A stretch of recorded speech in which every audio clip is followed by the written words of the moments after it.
ምንትዋብ ታሪካዊ ልቦለድ ደራሲ ሕይወት ተፈራ ተራኪዎች መሰረት አሰፋና ጅላሉ አወል ምንትዋብ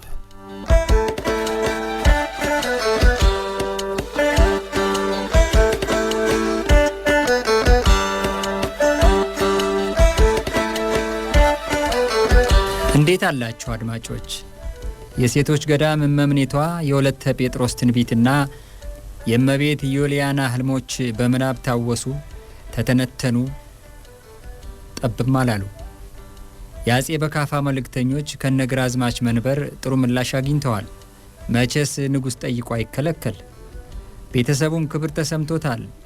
ምንም እንኳ የወለተ ጊዮርጊስ ቤተሰቦች የነገስታት ዘር ቢሆኑም አጼውን አብዝቶ የማረካቸው ግን የወለተ ጊዮርጊስ ውበትና ሰብእና ነው። በፍቅሯ ተሸንፈዋል። ወለቴ የሷና የጥላይ ነገር ማክተሙን አመነች። በጥላይ አባትም አዘነች። ወለተ ጊዮርጊስ ለንጉሥ አጼ በካፋ ታጨች።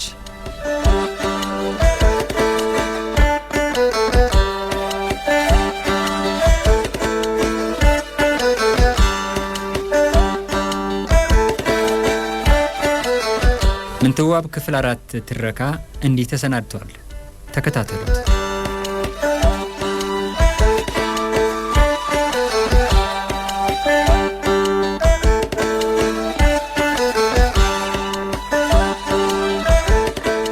በሚቀጥሉት ቀናት ከበሪሆን መድኃኒት በተጨማሪ ወለተ ጊዮርጊስ ከምትኖርበት ከአያቷ ቤት ማልዳ እየመጣች ምግብ እየሰራች ያጎረሰች አጥሚት እያጠጣችና እየተንከባከበቻቸው ራሳቸውን ሲችሉም እጅ እያስታጠበችና ምግብ እያቀረበች ደከመኝ ሳትል አስታመመቻቸው። እሳቸውም በሩፋኤል እንዴት ያለች አለላ ሰንደቅ የመሰለች ልጅ ናት፣ ትህትናዋስ እያሉ ተስተናገዱ። በተኙበትም ሰው ውልብ ባለ ቁጥር እሷ የመሰለቻቸው አይናቸው ሲባክን ሲያዩዋት ልባቸው ከአፎቱ ተመንጥቆ የወጣ ሲመስላቸው ፊታቸውን በውሃ ስታብስ የእጇ ለስላሴ ሊያስተኛቸው ሲቃጣው ትንፋሿ በሽታቸውን ከላያቸው ሲገፍላቸው ከዚህ ወዲያ ጥድቅ እህት ይገኛል። አቤት አቤት አቤት እንዴት ያለች መልከ መልካም ናት።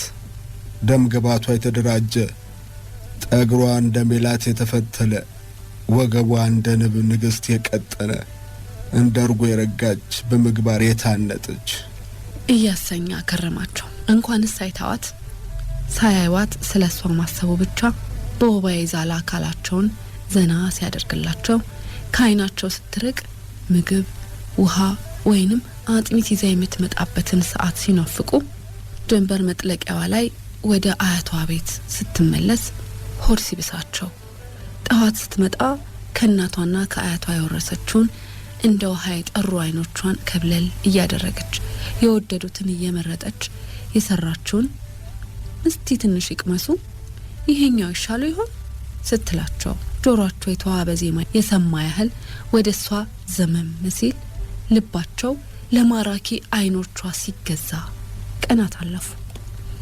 ሌሎች ውበቷን አይተው እጇን ሲጠይቁ እሳቸው ከመልኳ ባሻገር ለጋስ መንፈሷን፣ አስተዋይነቷን፣ ሰናይ ምግባሯንና ትህትናዋን አስተውለው ወደዷት። ባኳኋኗ በልባዊ መስተንግዷ ልባቸው ተነካ።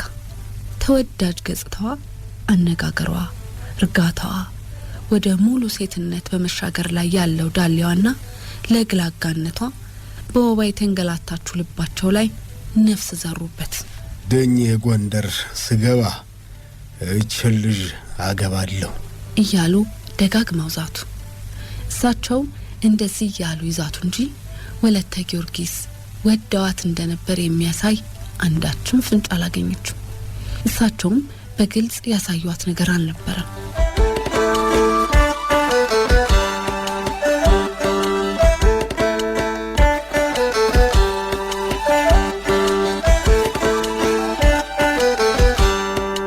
የሚሄዱ ቀን ግራዝማችንና ቤተሰባቸውን ከታላቅ ምስጋና ጋር ተሰናብተው ውድ ንብረት ወደ ኋላ ይተው ያህል እየተገላመጡ ያችን የአጥቢያ ኮከብ መሰለች ሲሏት የከረሙትን የ16 ዓመት ጉብል በአይናቸው ፈልገው አመሰገኑ። ወለተ ጊዮርጊስ በተለይ ለሷ ለቀረበው ምስጋና እጅ ነስታ ቀና ስትል አይኖቿ ከሰውየው አይኖች ጋር ተጋጩ። ከሳቸው አይነ ብሌን ባሻገር ግን ከቋራ እስከ ጎንደር የሚወስደው መንገድ እንደ ተቃና አላስተዋለችም።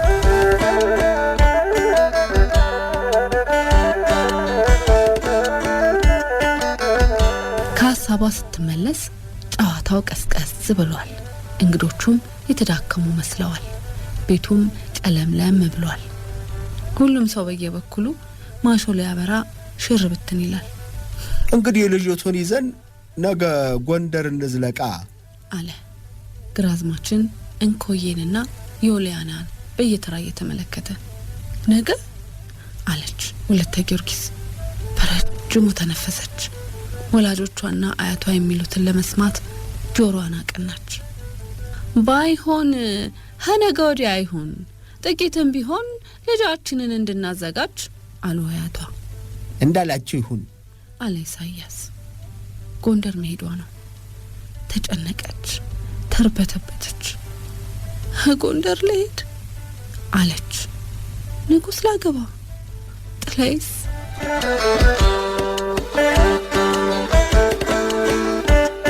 ጥላዬ ቤታቸው ደጃፍ ላይ ተቀምጦ ስለ ራሱና ስለ ወለተ ጊዮርጊስ እጣ ፈንታ ያስባል።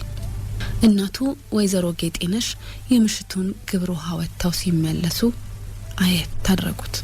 አምሽተ ነው አሉትና ለራሳቸው ሰምቶ ይሆን አሉ። ዛሬ ከልባቸው አዝነውለታል። ወደ ውስጥ ከመግባታቸው በፊት በምሽት እንኳ እረፍት አይኖርህ ልጄ አሉት። መሬት ላይ የሚጭራውን አይተው እነዬ አለና ዝም አለ። በስጨት ብሏል። ሌት ተቀን እንደዚህ ሲሉት መስማት አይፈልግም። ለእናቱ ታላቅ ፍቅርና አክብሮት ስላለው እንደዚህ ባሉት ቁጥር ዝም ይላል። በመልሱ ሊያስቀይማቸው አይፈልግም። እንዲያውም እሳቸው ቤት ሲኖሩ ደስ ይለዋል። ተጫዋችነታቸው የቁመታቸውን ያህል ትልቅ በመሆኑ አባቱ ሲኖሩ ቤቱ የሚያስጠላውን ያህል ከእናቱ ጋር እየተጫወተ ውሎ ቢያድር አይሰለቸውም። ወይዘሮ ጌጤነሽ ግን ደጅ ወጣ ብለው ሲመለሱ ቤታቸው ያስጠላቸዋል። የባላቸውን የባላምባራሱ ነኝ ንትርክ መስማት እጅ ይላቸዋል። የባላቸው ግትርነት ቁጣና ንዝንዝ መድረሻ ያሳጣቸዋል። በወፍታው አሁን ምን ጎሏቸው ነው ዘወትር የሚነዛነዙ? ተመስገን እንኳን ማይሉ። እኔ ዘመድ እንደሌለው ከነዝረንዛ ጋር ተቆራምጄ መኖሬ ለአንድ ልጅ ስለማዶል የወፍታው ልጄን አንድ ቦታ ያደርስልኝ አንድም ቀን አላደር እያሉ እያኩተመተሙ ቤት ይገባሉ። ዛሬ አዲስ ነገር ሰምተው ልባቸው ለልጃቸው ቢያዝንም ባላቸው ዜናውን ሲሰሙ የበለጠ እንደሚያዝኑና እንደሚቆጩ ስላወቁ ለዘወትሩ ቤት ሊገቡ ሲሉ የሚሰማቸውን ቅሬታ ወደ ጎን ትተው ወሬውን እያዳነቁ መግባት መረጡ። ቤቱ ጨለምለም ብሏል። ባላምባራሱ ነኝ ድንክ አልጋቸው ላይ ጋደም ብለው ሚስታቸውን እንደ ተርብ ለመናደፍ አቆብቁበዋል። ትንሽ ሲያማቸው እንደ ሕፃን ልጅ ያደርጋቸዋል፣ ያነጫነጫቸዋል፣ ያቅበጠብጣቸዋል። ያን ጊዜ ሚስታቸው ከቤት ባይወጡና 10 ጊዜ ይህን አምጪልኝ ያን አቅርቢልኝ ሲሏቸው ቢውሉ ደስ ይላቸዋል። ወይዘሮ ጌጤነሽ ከወጡ የት ቆይተሽ ነው? እስካሁን ምን ስትሰሪ ቆይተሽ ነው? ወሬ ስታናፍሽ ነው እንጂ አሁን ማን ይሙት ደጅ መውጣት ይህን ያህል ያቆያል? እንደዚህ ታምሜ መለስ ብለሽ እንኳን ምን ላድርግለት ማቲ እያሉ በነገር ሲያዋክቧቸው ይቆያሉ። ዛሬም እንደ ሁልጊዜው የነገር ግብዣ ደግሰውላቸዋል። ይበልጡንም ደግሞ ሚስታቸው ከወይዘሮም ኮዬ ጋር ጥቂትም ቢሆን አውርተው መግባታቸው ስለሚያናድዳቸው አመሻሽ መተናኮያ ሰዓታቸው ከሆነ አመታት አልፈዋል። ጉድ ጉድ አሉ ወይዘሮ ጌጤነሽ ሳይቀደሙ ለመቅደም። ቆመው እጅና እግራቸውን በእርጥብ እጃቸው ያባብሳሉ። ባላምባራስ ዝም አሉ። ወይዘሮ ጌጤነሽ ባላቸው ምንድን ነው ሳሏቸው በመቅረታቸው ቅር ተሰኙ። ወሬውን ለማውራት የነበራቸውን ጉጉት ስላመከኑባቸው ወሽመጣቸው ተቆረጠ። የባላቸውን ዝምታ አሰቡና ነገሩ ከነከናቸው። ምንድር ነው ማይሉ አሏቸው። የጎሪጥ እያዩአቸው የትም አፍሽተሽ መጥተሽ ደግሞ ጎርት ያለሽ አሉ ባላምባራስ። ነገረኛ ታሟይተኛ አሉ ወይዘሮ ጌጤነሽ ድምጻቸውን ዝቅ አድርገው። ምን አልሽ? ምን እላለሁ? ሳናግሮ መልስ አይሰጡም ወይ ነው ያልሁ። ሌላ ምን እላለሁ አሉ ራት ለመስራት ምድጃው ላይ ድስት የጣደችውን የቤት አገልጋይ እያዩ። ሚሰማሽ ካገኘሽ ምላስሽ ረዥም ነው። እርሷ አይበልጥ አሉ አሁንም ቀስ ብለው። ባላምባራስ ቆጣ ብለው ምን አልሽ ካሉ በኋላ ጉድ ከሰሙ ስለሰነበቱ ጉዱን የመስማት ፍላጎት አደረባቸው። ቁጣቸውን ገታ አድርገው እና ምንድር ነው ጉዱ አሉ ለጠጥ ብለው እንብዛም ለወሬ ጓጉ እንዳይመስሉ። ወይዘሮ ጌጤነሽ እንዳልሰማ ዝም አሉ። እንደ ማክረፍ አድርጓቸዋል። ምንድር ነው ጉዱ አልኩሽ እኮ አሉ ባላምባራስ ቆጣ ብለው። ወይዘሮ ጌጤነሽ አሁንም ያልሰሙ መሰሉ። ሳናገርሽ መልስም አሰጪ። የባላምባራስ ቁጣ እየተጋጋለ ነው። ምን አሉ ወይዘሮ ጌጤነሽ። ፊታቸው ላይ ስስ ፈገግታ ይነበባል። ዛሬ አነስተኛ ቢሆንም ባላቸው ላይ ድል ተቀዳጅተዋል። እነዚህን መሳይ ጥቃቅን ድሎች ናቸው አንዳንዴ ባላቸውን ያሸነፉ እንዲመስላቸው የሚያደርጓቸው። ጎል እያልሽ ገባሽ ምንድር ብለሽ አለመጥሽ። አሁንም ድምጻቸው ገኗል። ባላምባራሱ ነኝ አልሰማሁኝ ነው አሉ ወይዘሮ ጌጤነሽ። የባላቸውን ቁጣ የሚገነፍልበትን አፍታ ስለሚያውቁ ያገኙትን እድል እያጣጣሙ የግራዝማች ልጅ ሲሉ ጀመሩ። ግራማች ሲሉ አቋረጧቸው። ባላምባራስ ወሬውን ለመስማት ቸኩለዋል። ግራዝማች መንበር ናቸው። ከሰው ጋር ስታወሪ እንደቆየሽ አውቄያለሁ። ወልደ ልዑል ምን ሆነ? ሴቷ ሁለቴ ጥላይ የሆነ ነገር እንዳለ ደም ነፍሱ ነገረው። ነፍሱ ከዳችሁ። ጉዱን ለመስማት ቤት ውስጥ መግባት ፈልጎ ወገቧ ልታዘዝ ጉልበቷ ልንቀሳቀስ አለው። እንደምንም ብሎ ተነስቶ ውስጥ ገብቶ መደብ ላይ ተቀመጠ። ባላምባራስ በመገረም ተመለከቱት። እሳቸው ሳይተኙ ቤት ውስጥ ስለማይገባ አይኑን ካዩት ከርመዋል። ሆዳቸው ተገላበጠ። እና ምን ሆነች? መባባታቸው እንዳይታወቅባቸው እየታገሉ ወይዘሮ ጌጤነሽ ከመናገር ተቆጠቡ። ጥላይን ሰረቅ አድርገው አዩት። እሱ የሚሉትን ለመስማት ቢጓጓም ጎንበስ ብሎ መሬቱን በስንጥር መጫጫር ጀመረ። ዛሬ ምን እንዳክቶሻል? ምን ሆነሽ ነው ስልሽ መልስ ማትሰጪ? በያሰሞን ንዳድ ይዟቸው ሀነሱ ዘንድ ተኝተው የነበሩት ለካ ንጉስ ኖረዋል። ንጉሱ? አዎ አጤ በካፋ እሳቸው። ሌላ ንጉስ አለ? ምንድን ነው የምታወሪው? አሉ ባላምባራስ የሚስታቸውን ትንኮሳ ችላ ብለው። አጤ በካፋ ራሳቸው ወለቴ ያስታማቸው ስታበቃ ዛሬ ሰዎች ከጥሎሽ ጋር ሰደዱ ሊያገቧት። ኋላ ጥላይ ዱብ ዳውነበት። ድንጋጤ ሰውነቱን አብረከረከው። ተነስቶ ሊወጣ ፈልጎ ወሬ ለመስማት ተቀመጠ። ሰው ለማንጓጠጥ ማን ብሎሽ? ወሬኛ ደሞ ማታመጪው የለ አሉ ባላምባራስ። ተደናግጠዋል። ንዴትም ተናንቋቸዋል። እንዴት በሉ? ምን ያልሆነ አምጥቼ አውቃለሁ። ሀመሸ ሀገር ሁሉ የሚያወራው ይሄንን አይደል? የኛ ጣፈንታ ነገር ይገርማል። እውነት ነው፣ ጣፈንታ ነው አለ ጥላይ የሞት ሞቱን። ሰውነቱ እየራደ ነው። ለራሱ እኔ እድል ፈንታ የሆኑ ያታልደል ሆኝ የወፍታው ይሄን አሰማኝ ብሎ በአይኑ ውሃ ሞላ። እንባው እንዳይታይበት ደድ ሲወጣ አባቱ በአይናቸው ተከተሉት። ያች አያትየው ሀደብተራዎቹ ነው ውሏ ከተኙበት ቀባብታቸው ይሆናል ይላል ድፍን ቋራ አሉ ወይዘሮ ጌጤነሽ። አገልጋዩዋ እራት እንድታቀርብ በእጃቸው ምልክት እየሰጡ ድፍን ቋራ ሐምኔው ሰምቶ ነው ይሄን ሁሉ የሚለው። አንቺና ጓደኞችሽ ጓሮ ሆናችሁ ያቦካችሁት ነው እንጂ ለነገሩ ልጅቱ ምንም አይወጣለት። ደማም ቆፍጣና ይገባታል፣ የሚገባትን ያገኘች። እኔ ለተክለ ሃይማኖት ተዋጋ እየተባልኩ ስወቅስ የተክለ ሃይማኖት ወንድም ባካፋን አገባች አሉ ባላምባራስ በመገረም ራሳቸውን እየነቀነቁ። አገባች? እርሶም እርሙን ያውጡ እንግዲህ።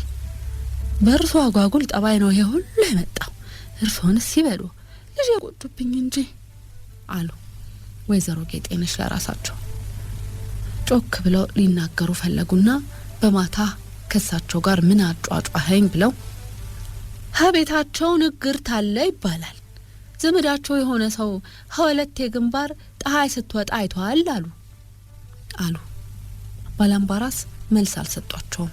ቁጭት ላይ ናቸው። ልጅህን ለልጅስ ስባባል ቆይቼ በትንሽ ነገር ህጥብ ቆዳጅ የተቀያየመ አሁን ይኸው ሌላ ያውም ንጉሥ ወሰዳት። እንግዲህ ንጉሥ መንጋጋ አላስጥላት። ያቺ ቀን እንዴት ያለች የተረገመች ናት አሉ ግራዝማች መንበርን የተቀየሙበትን ቀን አስታውሰው። የጊዮርጊስ ማህበር ነው። ግራዝማች መንበር ቤት ይበላል፣ ይጠጣል። ጨዋታው ደምቆ እንደ ወትሮ ስለ ጦር ሜዳ ጀግንነት ይወሳል። ባላምባራስ ነኝ ራሳቸውን እንደ ጀግና ቢቆጥሩም ስለ ጦር ሜዳ ሲወራ አይወዱ። ከዚህ በፊት ሰድበውት የሚያውቁት ደብተራ ሞቅ ብሎታል። አሁን ቦፍተው ጦር ሜዳ ቋንጃውን የተመታ ጀግና ይባላል ብሎ በሳቅ ተንተከተከ። ማንም አልሳቀ። ሁሉም አንገቱን ደፋ። ሳቅና ቁም ነገር የሰፈነበት ስብስብ ወደ መሸማቀቅ ተለወጠ። ደብተራው የሳቀለት ሲጠፋ እኛ በአገራችን የምናውቀው ሰው ቋንጃውን የሚመታው ሲሸሽ ነው አለ የፌስ ሳቅ የሳቀ። ባላምባራስ ከአመታት በፊት ቋንጃቸውን ተመተው ያነክሳሉና እሳቸውን ሲነካ መሆኑን አውቀው ከተቀመጡበት ተነስተው ከዘራቸውን እየወዘወዙ አንት መተተኛ ደብተራ፣ እኔ ሆነኝ በእንዳንተ ያለ ድግምተኛ አልሸረደድም። የታባት ጦር ሜዳ ውለህ ታውቃለህና ስለ ጦር ሜዳ ታወራለህ? ጋን እያሸተት ድግስ ዞረ እንጂ ጥፋተኛው አንተ ሳትሆን አንተን ሕሰው መሃል የቀላቀለህ ነው ብለው ከዘራቸውን ግራዝማች መንበር ላይ እየወዘወዙ መንበር አሰዳኸኝ፣ ያውም በዚህ በድውይ ግድ የለም እንዲህ አሰድበኸኝ ወዲህ መቃብሬ እንዳትቆም እዚህ ያላችሁ ሁሉ ቃሌን ቃል እንድትሉ ብለው እያነከሱ ወጡ። ከዚያን ቀን ጀምሮ የግራዝማችና የባላምባራስ የረጅም ዘመን ጓደኝነት አከተመ።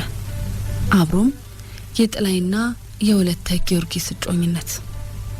ባላምባራስ በቤቱ አሰደበኝ ብለው ቂም ያዙ። ግራዝማች ደብተራው ለሰደበው እኔ ምን አረኩ ብለው ቅር ተሰኙ። አስተራቂ መሃላቸው ቢገባ ባላምባራስ ሙቼ ነው ቁምቤ እሱ ጋር መታረቅ አሉ። ልጅህን ለልጄ የተባባሉት ጓደኛሞች ተቀያየሙ። ግራዝማች መንበር ሁነኝ ምንም ቢሆን የረጅም ጊዜ ወዳጄ ነውና አንድ ቀን እንታረቅ ይሆናል እያሉ የወለተ ጊዮርጊስን እጅ ለጠየቀ ሁሉ አይሆንም እያሉ መለሱ። ባላምባራስ ሁነኝ ወለተ ጊዮርጊስን ለልጃቸው እየተመኙ ሳይጠይቁ አመታት አለፉ። ዛሬ ወለተ ጊዮርጊስ በንጉስ መታጨቷን ሲሰሙ እንባን ባላቸው። ጥላ የለበት አስገዛልኝ ነበር ብለው በራሳቸው ግትርነት ተበሳጩ።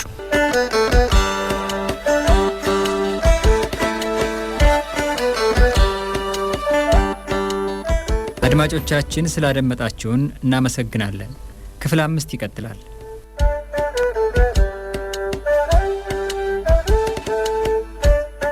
ምንትዋብ ታሪካዊ ልቦለድ ደራሲ ሕይወት ተፈራ፣ ተራኪዎች መሰረት አሰፋና ጅላሉ አወል ምንትዋብ